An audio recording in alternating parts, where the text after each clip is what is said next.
This is a menu for a Japanese restaurant in Little Tokyo called Kawafuku.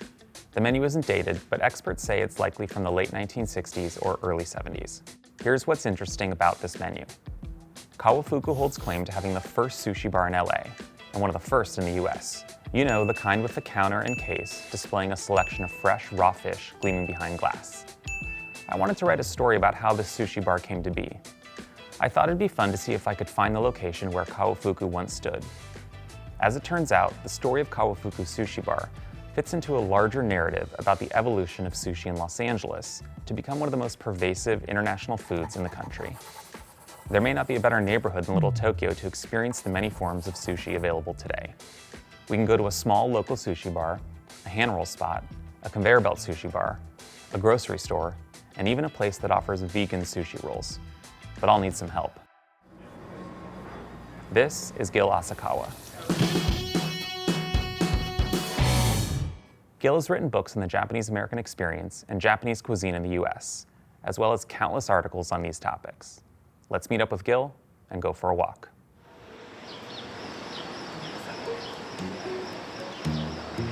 Literally on a walk just like this, years ago now at this point, I think it must have been like 2014 or 2015, where I just had this memory of a story that my dad had told us about the first time that he tried sushi. I remember even as a kid thinking, it's so strange that sushi would be such a unique experience because it's not a unique experience any longer. No, it was a peek, at the time it was a peek into a completely foreign and exotic culture.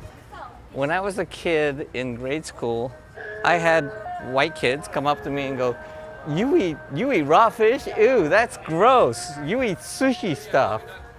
And yeah, I'm old, but I'm not that old. And so it wasn't that long ago. And to think that those same kids that were teasing me probably have kids today that can go to the supermarket and buy mediocre sushi. That's actually sort of why we're here. I mean, one of the ideas is that in Little Tokyo, we can see how sushi as a cuisine in America has evolved from just one restaurant, Kawafuku, having a sushi bar in 1965 or so, to proliferating and morphing and maybe, you know, taking in some of American food culture and adapting it. Food is the gateway to culture, and Japanese culture has really been helped by food being its entree in the US. I'm actually hungry now. All right, what are we working with here? Tofu skin with sushi rice in it. California roll, maguro, which is tuna, and this is salmon. You want to get like a combination, and then do like a combo nigiri, and we should get a couple rolls.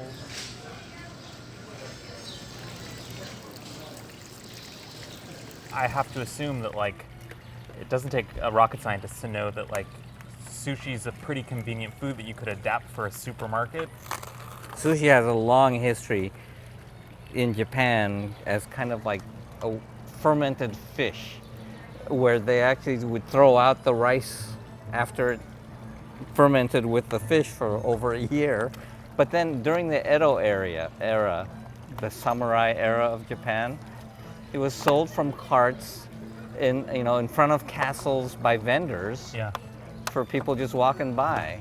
Right, and then the earliest form that you mentioned, the rice was there to absorb moisture, right? Yeah. So that the fish you're trying to preserve doesn't rot, basically. Right. And then, lo and behold, people realized that that actually makes for a nice combo. In Japan, you can buy sushi, very good sushi, from convenience stores, which are called konbini. If I went to a 7-Eleven in Denver and asked for their sushi, they'd go, what? But when you go to a place like Little Tokyo, you can find pretty good sushi in a supermarket because they're Japanese supermarkets. Right. I mean, this is good. You know, it's fresh. It's pretty to look at, and it's tasty. Sushi, in a way, buying it from a supermarket like this really is almost full circle from street food in Japan centuries ago. Right? It really is. It's about the convenience. It's about being able to eat it easily with your hands and pop it in your mouth one bite. The convenience of sushi can't be understated. Sushi restaurants where plates of nigiri, hand rolls, and more travel on conveyor belts have been popular in Japan since the 70s. That's thanks in part to a chain called Kura, which operates more than 500 conveyor belt sushi bars in Japan, and nearly 40 in the US.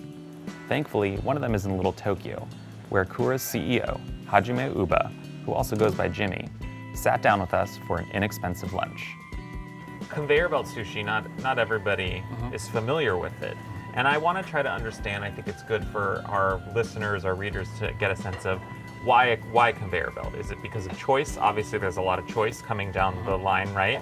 Or is it about speed? Americans love fast food, right? And they're used to things being fast. I mean, I know this is not new to America, the company's very big in Japan, but what's the idea behind it? Sure. Our guests can start eating the sushi from the revolving conveyor belt as soon as they are seated. So our guests can control the pace of their meal without having to wait for servers to bring out their food. Sure. That's the key. Yeah.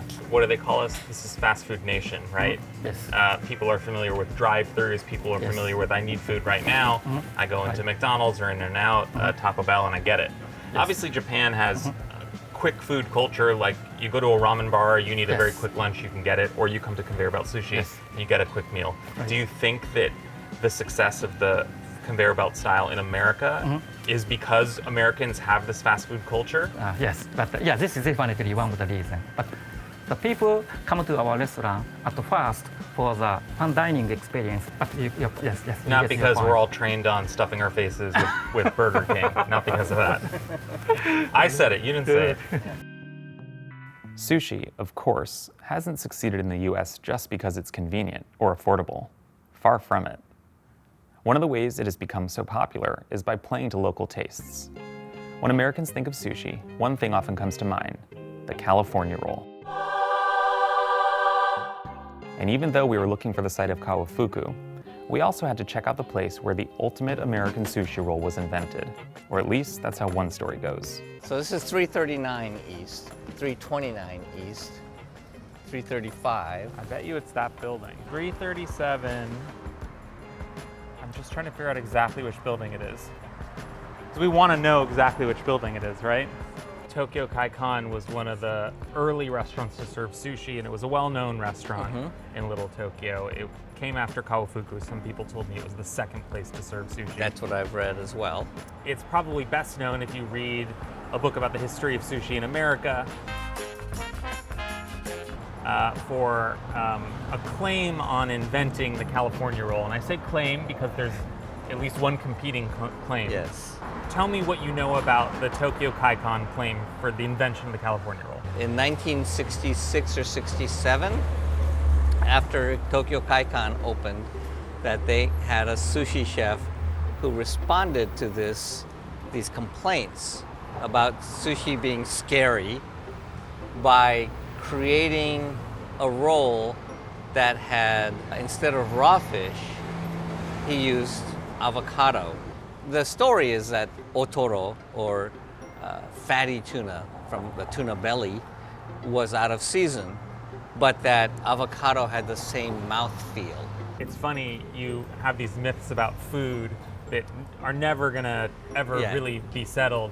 Look, I think there's like nothing more Californian than an avocado. And when you think about it, like also imitation crab is kind of perfectly LA too. So.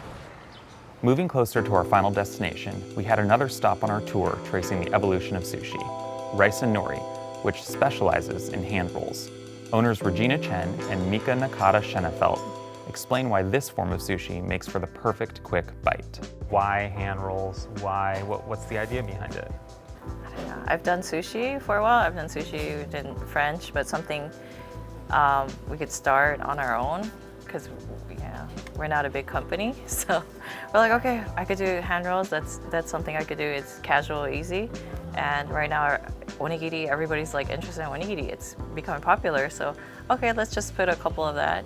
So people are familiar with it, but this is a restaurant that's meant to be, you can get in and out quickly, right? Yes, I mean, tell us about like the philosophy behind it. Very casual. Like first we were like, okay, deli style. So we have the display case. So we're like, okay, order the the sides. You could do the sides, pickle, hand rolls, or onigiri, and get out of here. I'm sure if we weren't here and you had a line of people out front, you guys could be Cranking them out. like turbocharged, knocking these out. Yeah, we do it just really fast. At Rice and Nori, the hand rolls don't have that standard cone-shaped look. Instead, their burrito-like form prevents them from being too seaweed-heavy and chewy. Regina and Mika are making common fare like spicy tuna rolls, but they're also having fun with rolls featuring uni cheese, baked snow crab, and smoked scallop. What is the mix of customers do you have? Do you have like Japanese people coming in We here? have a lot of Japanese American, and we have everything, variety. Chinese, Korean, but what's really interesting, we get a lot of Japanese tourists that they come and they're like, oh, we have onigiri and miso soup, and they love it. Yeah, It feels like home. it feels like home, Yeah. comfort food. While Rice and Nori may feel like home to a Japanese tourist visiting LA, for many Angelinos, the only way sushi could feel like home is if it's vegan. Thankfully, Shojin exists just for that purpose. Why does this restaurant exist? Who does it serve? So just tell me the philosophy behind it. Okay, for us, the customers' health and happiness is the most important thing. We use Shojin Ryori techniques, also Japanese traditional cooking techniques, but we kind of modernized and we create this kind of cuisine for not only like people who have strict diet, but it's enjoyable, it's beautiful, and everyone can enjoy. Some of Shojin's offerings are wholly original creations. Other dishes seem like vegan odes to items that you might find at any number of trendy sushi spots. Take Shojin's baked crab cake hand roll. It includes mushroom, avocado, and oat cream with smoky sweet tamari wrapped in soy paper. And it could probably fool more than a few people who enjoy Sugarfish's blue crab hand roll, an item popularized in LA by chef Kazunori Nozawa many years ago. I'm actually curious about Japan and if this style of sushi is popular in Japan, if this is something that is available if you're in Tokyo, vegan sushi. Do you know? I think it's more easy to open this kind of restaurant in Los Angeles because there are a lot of more vegan people, I think, like here in New York or maybe, Los Angeles or like New York. But in Tokyo, I think the vegan population is still really, really low. So maybe it's not attracting to most of the people. Do you ever have customers, people visiting from Japan, and they're surprised to see vegan sushi? Yeah, sometimes we have people from overseas and also Japanese people visiting from Japan, but they never seen this kind of food. And what's their reaction? Oh, they get excited and of course they like them. In an era of rapidly declining fish populations and the increasing acceptance of alternative protein sources, it's not hard to imagine a future in which most sushi looks a lot like what Shojin offers. Not to get too dark, but climate change is coming for your crab roll. For now, though, the mood was buoyant. We were radiating in the tranquility that only a multi-course vegan meal steeped in the tradition of Shojin Ryori can generate. And we were headed to the place that put LA's sushi scene on the map. So, Weller is just this street right here. Yeah. And I have to assume that it wasn't always a plaza that was closed off like It was this. probably a street Right. at some point. And it's kind of hard to picture it in the days of Kawafuku because there wasn't this enormous hotel tower and, adjacent building. It would have been somewhere right around here. Kawafuku was a big building, Yeah. multi-story building. I've seen pictures of it. The Weller address and the First Street address were basically different addresses for the same building. Interesting. 109.5 Weller. 109.5. The entrance Okay. moved to face First Street. Okay. What a perfect metaphor for modern life. The old building is gone and Starbucks is here. Exactly. So that's right here. There's Los Angeles, First Street.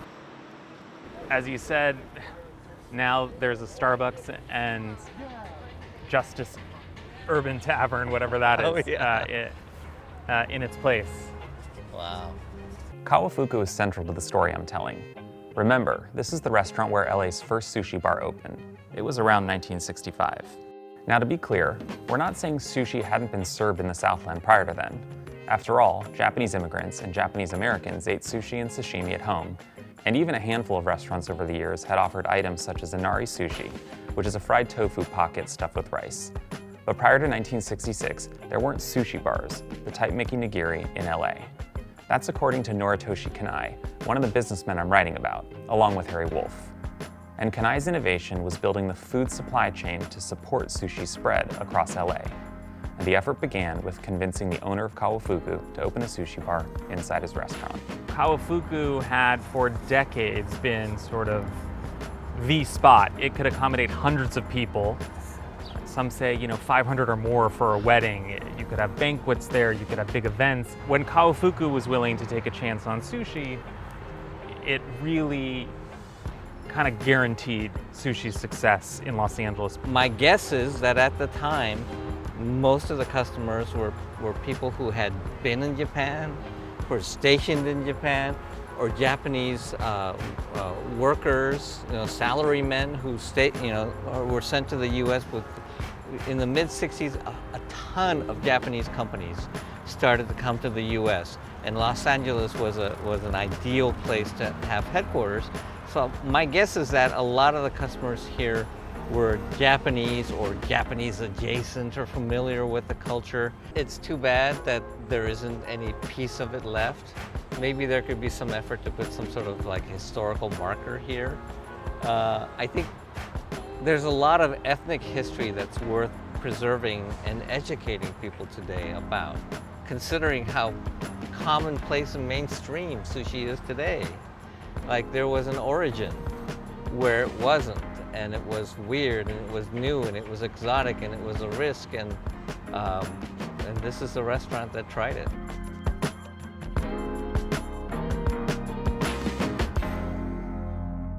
While Kawafuku doesn't exist today, we can be thankful to find its DNA in every neighborhood sushi bar across LA, and even perhaps beyond. By now, we'd almost had our fill. Still, we had to stop by one of these inconspicuous yet indispensable spots, Sushi Go 55. When did you buy this restaurant?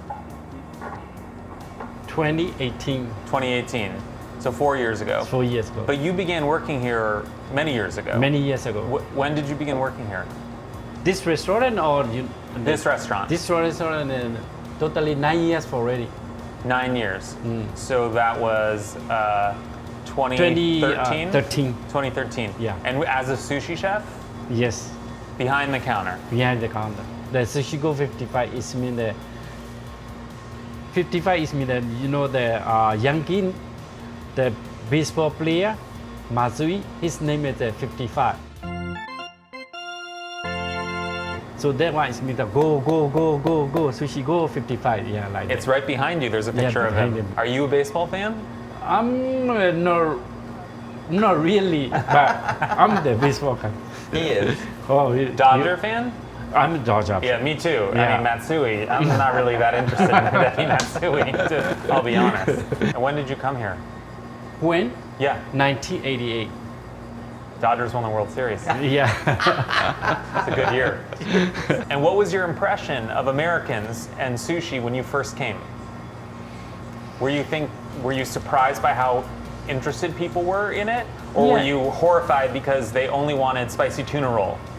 No, that was the first time they start to learn eat the sushi. They had to try to order for the California roll, spicy tuna roll, and then a few years later, they changed. Give me a tuna, give me a salmon.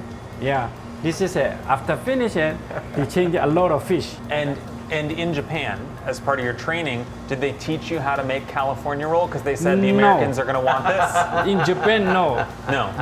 So you had to learn that here. Learn it here. So you do all these years of training, and then you come to Los Angeles and you need more training on California roll, Yeah, right. on spicy tuna roll. Yeah, right. Yeah, American people, they like the roll. They not really like the raw fish. But now that they change, The rule is, the young people, the aged people is no more eating the normal on the roll. Almost everything sushi, sushi, sushi. Right. Los Angeles is a sushi city. Outside of any municipality in Japan, it is arguably the sushi city. LA is home to countless restaurants that treat raw fish with a kind of reverence, the sort that's usually reserved for religious rites. It's also known for places with a Mad Hatter flair for incorporating sushi into decidedly American concoctions. We saw some of that, and more, on our tour of Little Tokyo. Traversing the neighborhood, it's easy to trace the evolution of this influential cuisine. And in doing so, you can wind up at some pretty out there places. But in the end, it was a simple meal at Sushi Go 55's worn counter, where we did as much talking as eating, that felt more LA than any other experience the area could offer. And it was easy to see the through line from the restaurant back to Kawafuku.